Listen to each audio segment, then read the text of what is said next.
Hello, YouTube, and please forgive this thing on my nose here, a breathe right strip.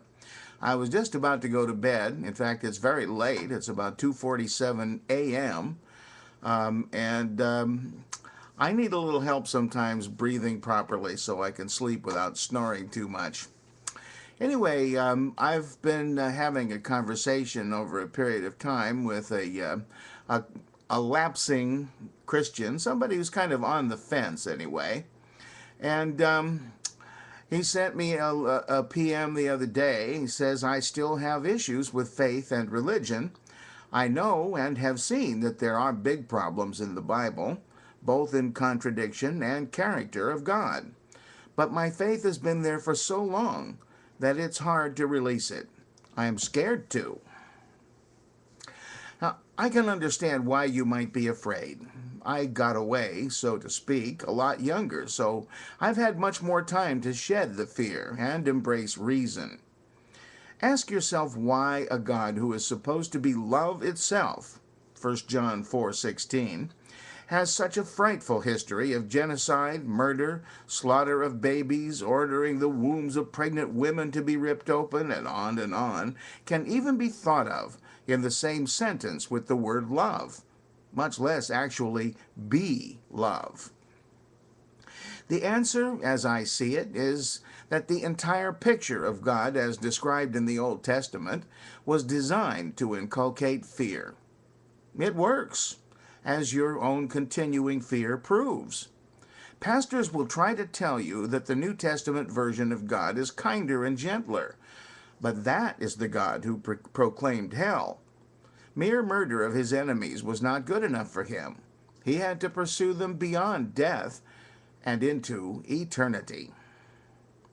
Apologists have told me that God doesn't want anyone to go to hell, but that we bring it on ourselves by not choosing him.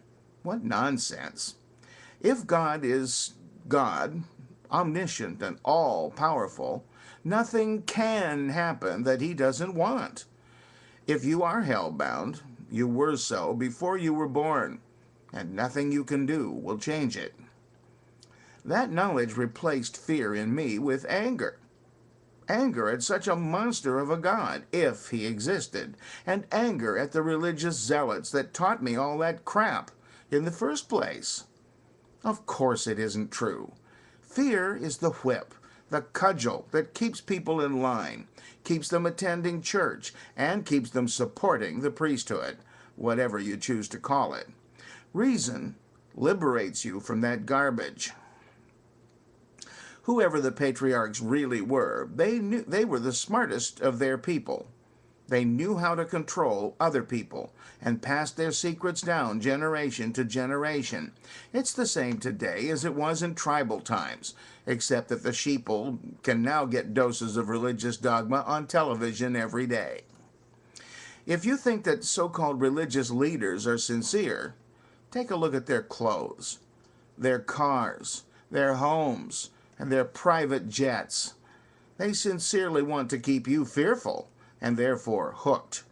They are con men, just better at it than ordinary grifters. Proverbs 1:7 says, "The fear of the Lord is the beginning of knowledge." Pastors will read that to you and follow it up with reasons to fear him. But knowledge is the last thing they want you to have. Remember that the first sin was seeking knowledge in the garden, and that God has never forgiven humans for possessing it ever since. Acceptance of the so-called sacrifice of Jesus supposedly lets you off the hook for the sin you didn't commit in the first place. But Jesus is the hook.